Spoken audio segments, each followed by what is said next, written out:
মহিলা স্বনির্ভর গোষ্ঠীর সমবায়ের নির্বাচনে নমিনেশন ঘিরে উত্তেজনা রানাঘাট ১ নম্বর ব্লকে। অভিযোগ, বেশ কিছু মহিলা স্বনির্ভর গোষ্ঠীর মহিলাদের নমিনেশন জমা দিতে বাধা দিয়েছে বহিরাগত দুষ্কৃতীরা।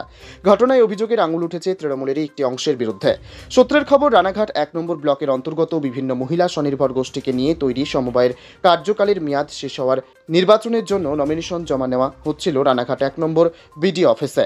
অভিযোগ, শুক্রবার সেই মনোনয়নপত্র জমা দেওয়ার শেষ দিনে বিভিন্ন স্বনির্ভর গোষ্ঠীর মহিলারা মনোনয়ন জমা দিতে এলে তা জমা দিতে বাধা দেয় কিছু বহিরাগত দুষ্কৃতী।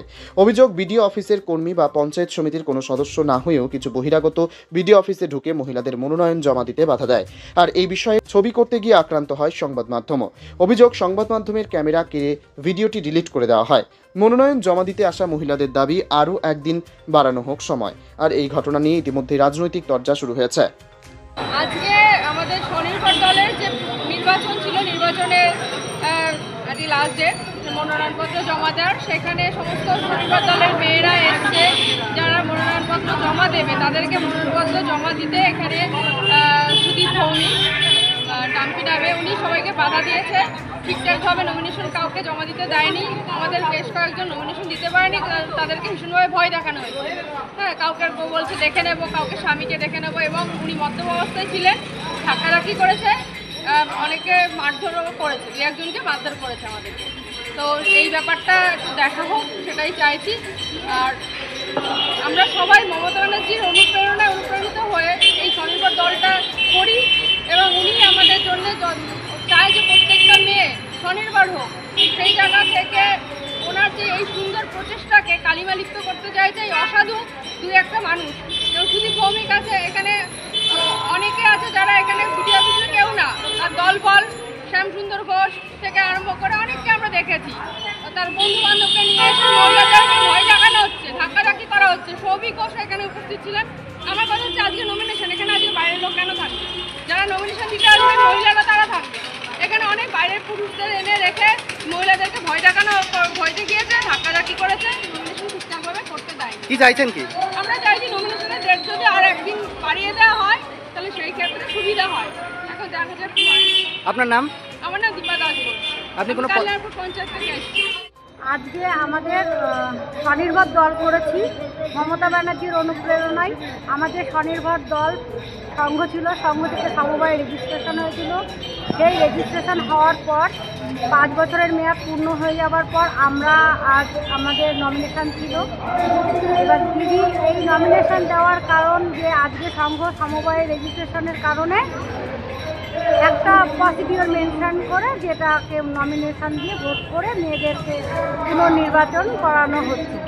সেই জায়গাটায় আমাদের সংঘ, আমাদের সরকার, আমাদের মমতা ব্যানার্জি, আমাদের মাননীয় মুখ্যমন্ত্রী, তিনি আমাদের সংঘ বলে না, প্রত্যেকটা স্বনির্ভর দলের মেয়েদের থেকে শুরু করে এবং সংঘ প্রত্যেককে অনেক ফেসিলিটি দিয়েছে। স্বনির্ভর দলের মধ্যে যে মেয়েরা এসে তারা কম সুদে লোন পাচ্ছে, তারা অনেক উপকৃত হচ্ছে।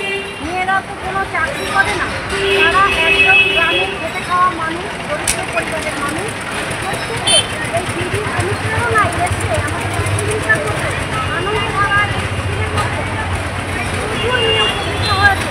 আজ আমরা এই মেয়েদের উন্নয়ন আরও এগিয়ে নেওয়ার জন্য আমরা নমিনেশন দিয়ে নিলাম। এই নমিনেশন দিয়ে আমাদের এই ব্লকে, রানাঘাট ব্লকে প্রত্যেকটা মেয়েকে নমিনেশন জমা যাতে না দেওয়া যায় সেটার একটা বিরোধিতা সৃষ্টি করে। এবং ডাম্পি দাস, তিনি মদ্যপ অবস্থায় থেকে প্রত্যেকটা মেয়ে ছেলের গায়ে হাত দিয়ে ভীষণভাবে বাজে ব্যবহার, মারধর, অশান্তি প্রচুর করেছে। আজ ওনার অত্যাচারিত আমরা সবাই অত্যাচারিত হয়েছে। এখন এই মতো অবস্থায় আমাদের এমনকি আমাদের নমিনেশনের বাধা সৃষ্টি করেছে।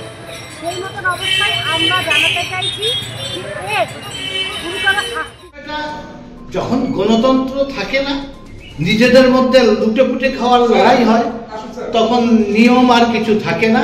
সেই কারণেই এক পক্ষ অপর পক্ষকে ক্ষমতা থেকে দূরে রাখার জন্য তারা প্রশাসনকে ব্যবহার করে, শুধু বিরোধী দল নয়, নিজেদের দলের লোককেও তারা বিশ্বাস করতে পারছেন না। কারণ লুটেপুটে খেয়েছেন, কোটি কোটি টাকা অবৈধভাবে লোন দিয়েছেন, নিজেদের মধ্যে তারা আত্মসাৎ করেছেন, ধরা পড়ে যাবেন, সেই ভয়ে অপর পক্ষকে যাতে ক্ষমতায় না আসতে পারে তার জন্য এই ব্যবস্থা হচ্ছে। এইভাবে টিকে থাকার লড়াই শুরু হয়েছে।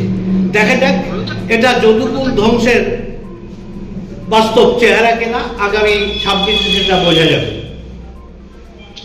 দাদা, যে অভিযোগটা উঠছে যে ওখানকার যে পঞ্চায়েত সমিতির সভাপতি রয়েছে তার বিরুদ্ধেই অভিযোগ উঠছে, তারই দলের ছেলেরা সকাল থেকে ভিড় জমিয়েছিল এবং প্রার্থ দিচ্ছিল, কি বলবেন?